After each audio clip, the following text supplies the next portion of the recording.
ఎన్నికలలో కూటమి అభ్యర్థులకు ఓటు వేశారని విశాఖలో ఓ కుటుంబంపై వైసీపీ కార్యకర్తలు వైసీపీ సానుభూతి పరులు దాడి చేశారు.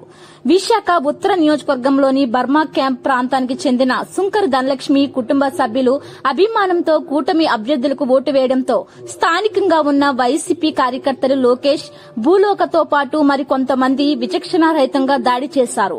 వైసీపీ కార్యకర్తల దాడిలో గాయాలు పాలైన సుంకర ధనలక్ష్మి కుటుంబ సభ్యులు కేజీహెచ్ ఆసుపత్రిలో చికిత్స తీసుకుని మరలా బర్మా క్యాంపుకు వెళ్తే దాడి చేస్తారని భయంతో వారి కుటుంబ సభ్యులు ఇంటి వద్ద తలదాచుకుంటున్నారు. కేవలం కూటమి అభ్యర్థులకు ఓటు వేశామని వైసీపీ కార్యకర్తలు తమపై దాడి చేస్తే కుటుంబ తగాదాలు నేపథ్యంలో గొడవలు జరిగాయని పోలీసులు అనడం దారుణమని బాధితులు ఆవేదన వ్యక్తం చేస్తున్నారు. మరలా బర్మా క్యాంప్ ప్రాంతానికి వస్తే తమను చంపేస్తామని బెదిరిస్తున్నారని భయాందోళన చెందుతున్నారు. తమకు ప్రాణహాని ఉందని పోలీసులు తమకు రక్షణ కల్పించాలని సుంకర ధనలక్ష్మి కుటుంబ సభ్యులకు కోరుతున్నారు. తమపై దాడి చేసిన వైసీపీ కార్యకర్తలను వైసీపీ సానుభూతి పరులపై కఠిన చర్యలు తీసుకోవాలని బాధితులు డిమాండ్ చేస్తున్నారు. నా పేరు సుంకర ధనలక్ష్మి, మాది బర్మా క్యాంపు. ఆ రోజుల్లోని 2017లోని చంద్రబాబు నాయుడు హయాంలోని మాకు లోన్ ఇస్తే ఇల్లు కట్టుకున్నాం. అది ఇప్పుడు ఇల్లు కట్టి ఇప్పుడు 5 సంవత్సరాలు అయిపోయింది. కరెక్ట్గా ఇదే నెల మాకు గృహప్రవేశం అయ్యింది. అదే నెల నా బావ గెలిచాడు అయ్యా, మాకు లోన్ వచ్చింది. ఆ చంద్రబాబు నాయుడు దిగిపోయిన తర్వాత ఆ 50,000 పడ్డాయి. రాయి ఉంటుంది కదా బాబా, రాయి తీసిమని చంద్రబాబు నాయుడుది ఏంటంటారు దాని పేరు తెలుగుదేశంది తీసేసి వైసీపీ వాళ్ళది పెట్టండి, కాగితం రాసి పెట్టండి, మేమే ఇల్లు ఇచ్చినట్టు, మేమే చేసినట్టు, మేమే డబ్బులు ఇచ్చినట్టు, అన్నీ మేము చేసినట్టు చేయండి.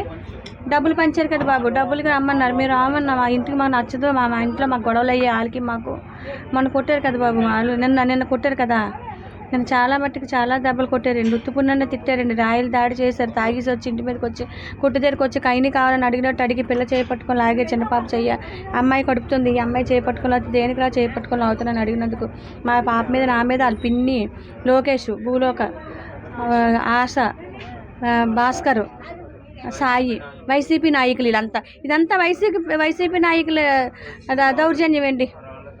మేము చెప్తున్నాం, మాకు న్యాయం జరిగినట్టు చూడండి. ఆ పోలీస్ స్టేషన్లో పోలీసులు కూడా అక్కడే ఉన్నాడు అంటున్నారు, కానీ ఆ తక్కిన వాళ్ళు 5 తీసుకురావట్లేదు బాబు. నాకు ఇంత కన్నం అయిపోయింది, ఇన్ని అంగుళాలు 21 కుట్టు పడింది, నాకు 21 కుట్టు పడింది. నా కూతురికి ఒక 8 కుట్లు, నా కొడుకు ఒక 7 కుట్లు, నాకు కడుపుతుండి గర్భిణీ పిల్ల మీద కలబడిపోయారు, నా చిన్న కూతురి మీద. మాకేంటి చంపేస్తారా?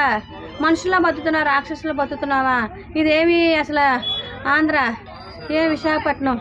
వైసీపీ నాయకులకు నమస్కారం, ఆడ దిగిపోవాలా, మళ్ళీ న్యాయం వస్తుంది. వైసీపీకి వేయాల్సింది వీళ్ళకి ఎందుకు వేశారని చెప్పేసి చాలా పెద్ద గొడవ చేశారు. ఆ తర్వాత ఏవో తిట్టారు. ఇంక నేను అడిగిన తర్వాత చాలా పెద్ద మాట్లాడారు. నేను ఇంకా అడిగిన తర్వాత అమ్మ అడిగింది. అమ్మని అడిగినందుకు అమ్మ ఫస్ట్ దాడి చేశారు. చాలా పెద్ద కర్రతో తీసుకొని వచ్చి కొట్టేశారు. తర్వాత నేను మధ్యలోకి వెళ్ళినందుకు నన్ను కొట్టారు. ఆశ నా అమ్మాయి కొట్టేసింది. తర్వాత తమ్ముడిని నలుగురిని పట్టుకొని వెళ్ళిపోయి మీద నుంచి అంటే భుజం మీద తీసుకొని వెళ్ళిపోయి నలుగురు ఏకంగా తీసుకొని వెళ్ళిపోయి కొట్టేశారు. 1 కిలోమీటర్ దూరం తీసుకొని వెళ్ళిపోయి.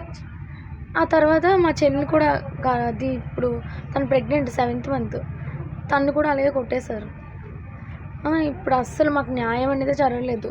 పోలీసులు అయితే ఆ ఒక్కరే ఉన్నారు, ఆ లోకేష్ అనేవాడే ఉన్నారు అంటున్నారు, కానీ లోకేష్ అనేవాడు, సాయి, భూలోకు, ఇంకా వాళ్ళ